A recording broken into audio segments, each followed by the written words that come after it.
Hey TCS TV viewers, it's Chris Nichols here from the camera store on the busy streets of Calgary.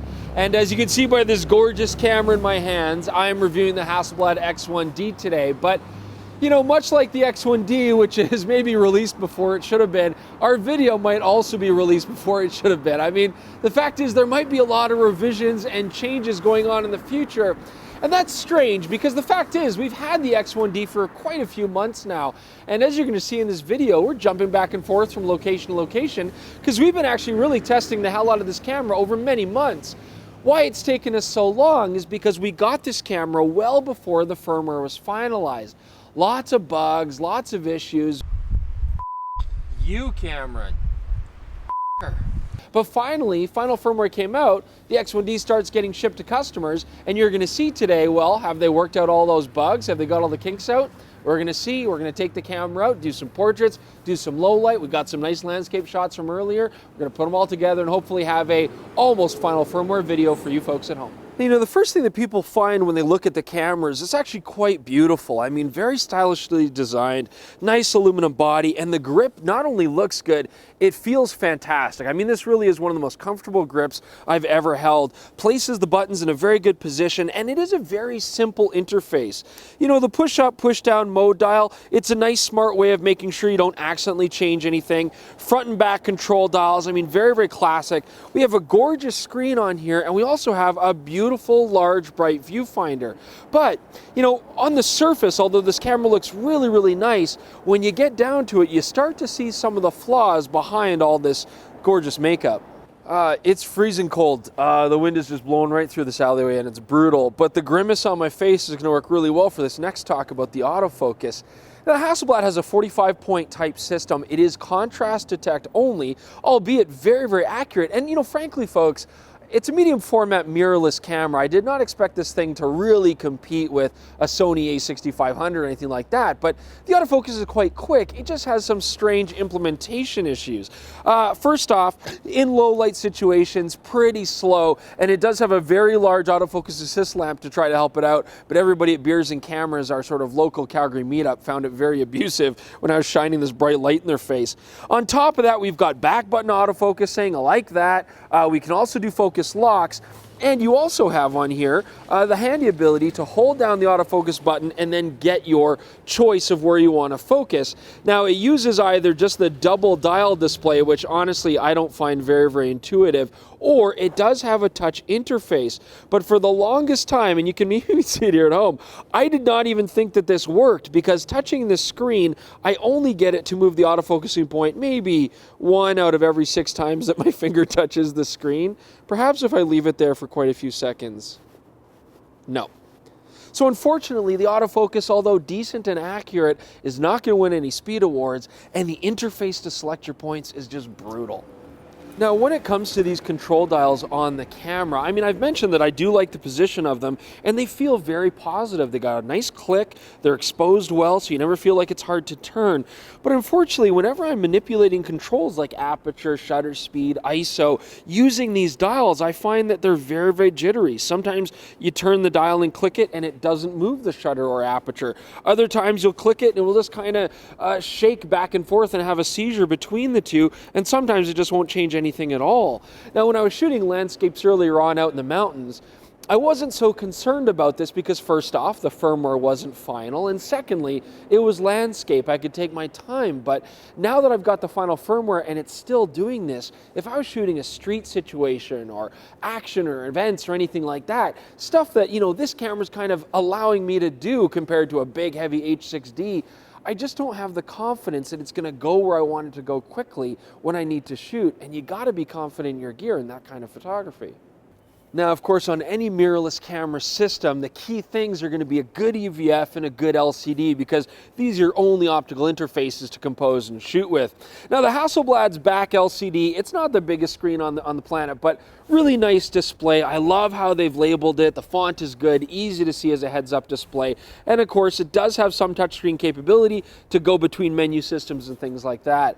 It's actually quite fast in its recycling, a decent frame rate, very, very usable.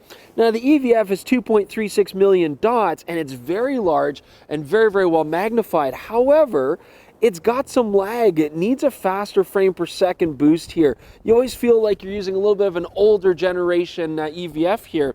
And I guess the thing is, we're kind of giving Hasselblad a really hard time, but they don't have the luxury of being a well-known and established electronics company like Panasonic or Sony, for example. Still, you'd think on a camera this expensive that we could get some decent equipment to be able to compose with.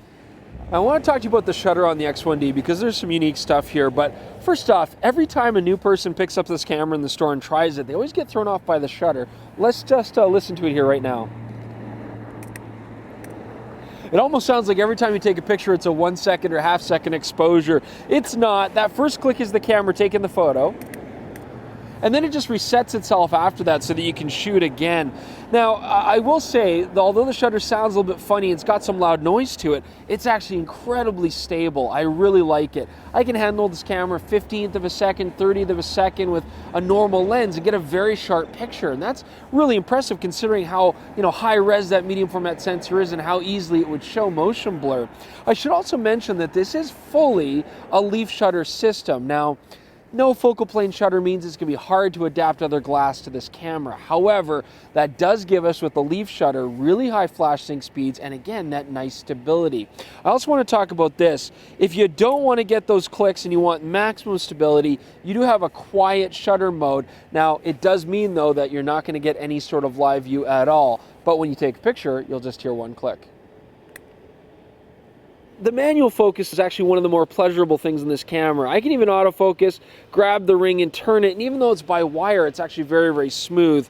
The metering, you get used to it. This is a Hasselblad, so you're not going to get multi-matrix evaluative metering, just center weighted, center spot, and spot meter, so be prepared to have to deal with over and under exposure as you get different reflectivities and subjects.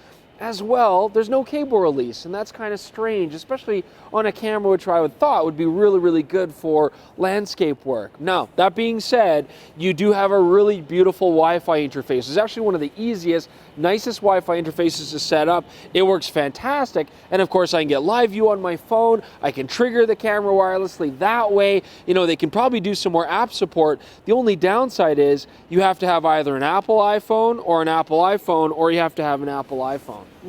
Okay, it is chilly as usual, even though it's April and it shouldn't be, but we're gonna head inside, get somewhere warm, and hopefully this will be the last frozen video that you guys see from us here for a while.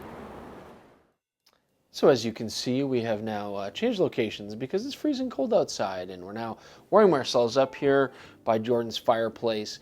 And I want to take this time just kind of talk about, who this camera's for and who it's going to benefit. So let's start off with what we started out first, and that's with landscape photography, which seems like a natural fit for the X1D. Beautiful image quality, 14 stops dynamic range, these are all big benefits. Sharp lenses, but we don't have a lot of ultra-wide glass, and if you start throwing HCD stuff with the adapters, well, it's going to be a bulky product again, but there will be more lenses. So, it does suit that kind of landscape shooting. It's not a fast camera, which again suits landscape shooting. So overall, it is a lighter body, it's rugged, it's weather sealed, and I think landscape is going to be one of the main niche areas that this camera can shine. Now what about studio photography and location portraiture and stuff? Things that Hasselblad have been very famous at for many, many years. The X1D does give us that beautiful leaf shutter lens, and one of the great things about going to 2,000th of a second with still full sync is that I don't have to use big, powerful studio lights to try to outcompete the sun or bake through the heavy ND filter usage that I have to go with. I could take a Nikon speedlight out on these examples that we shot, and because I got 2,000th of a second, I don't need heavy NDs. The speedlight can easily handle it, and I can get that nice look without having any sort of trouble. Now, if I go into the studio, this camera would also perform very well. Throw it on a tripod, put some glass in there, no big rush with the autofocus. However, in a studio location, why wouldn't I just use an H5 or H6D? The size is really not a big advantage there, having the compactness. And on top of that, frankly, the X1D's got a fairly slow capability. You're always waiting in between shots. Come on, camera. Oh, this thing is the worst. It's not super fast. I mean, if it's more of the style where you're shooting and then tethering to focus, looking at the photograph, that's great, but I think I'd still prefer an H5 or H6D in the studio. Now, if we talk about quick shooting, photography, sports, wildlife, action, event, well, now obviously we're going to have some problems. I mean, wildlife and sports, this is just not the camera for you. It's too slow, you don't have the right glass, and so on and so forth. But We really thought that when we saw the medium format move to the mirrorless camera that we'd have a unique opportunity, especially because they made the X1D so beautiful. It looks nice on the arm, it's a great size to carry around, and you get a very interesting aesthetic with the large sensor. But again, we're kind of disappointed here. If you're going to street shoot or do any event photography, the slow startup delay, 7 to 10 seconds is brutal. Albeit you can put it into a sort of power-saving sleep mode, but that still eats battery life. And at only about 200 shots on a full charge, that's not excellent for a long day shooting on the street either. Autofocus is fairly slow, the EVF is laggy. You can continuously shoot 2.3 frames per second, but it fills up the buffer almost instantaneously and it blacks out while you're shooting it. So you have no sort of heads up or live view to keep your targets in focus or in frame. It's terrible. Overall, this camera's just not going to do it for street photography. While I was shooting indoors and such, I was having too hard a time with the autofocus, and I just feel like that could have been one thing where mirrorless medium format could really bring something unique. Something like a Mamiya 6 or Mamiya 7 on the street. Those were a lot of fun. Does this camera, though, really shine when it comes to image quality? Could that be its saving grace? I'm going to take a look at that next.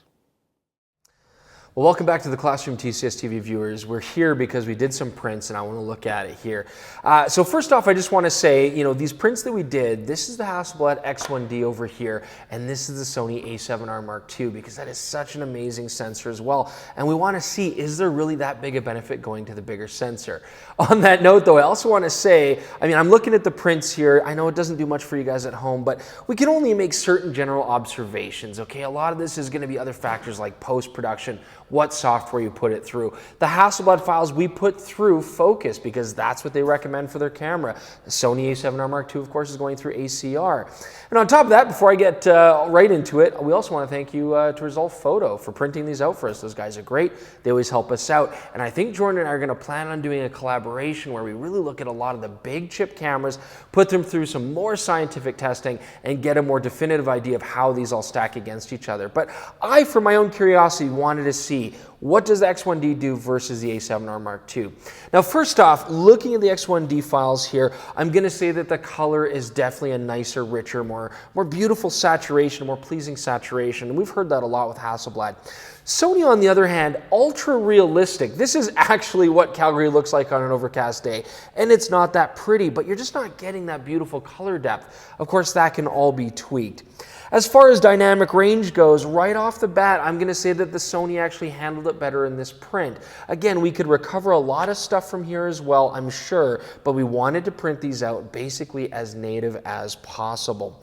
Resolution-wise, beautiful on both, very sharp. I'd even say that, the Sony does look a little bit over-sharpened. And I do think that the Hasselblad will actually enlarge to larger sizes. You really got to start pushing these things to 60 inches or more to really see if there's going to be something falling apart. Overall, though, at a print size like this, folks, the Sony does an amazing job for literally half the price. I'd say even less than half the price. So, overall, the X1D, it's not winning a lot of love for me on this, but I do want to catch you on one thing here, okay? First off, this is a Sony uncompressed RAW 14-bit. This is X1D being 16-bit. It's not. It's really closer to 14-bit for all intents and purposes. But you're not going to really see the magic of a larger medium format sensor until you really get in there and start pulling a lot of work out of it. Also Sony, they do a lot of editing on the chip, and we've seen this a lot with their cameras. You're always going to get more contrast. You're always going to get more sharpness, whether you like it or not. It's just how they spit out their RAWs.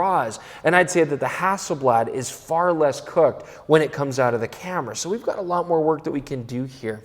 Overall, though, for the average user, for the photographer who's just an enthusiast, wants to enjoy a camera, frankly, I think the Sony A7R II is going to give you very comparable results, plenty of enlargement sizes in a way more affordable and far more compact camera than even the X1D.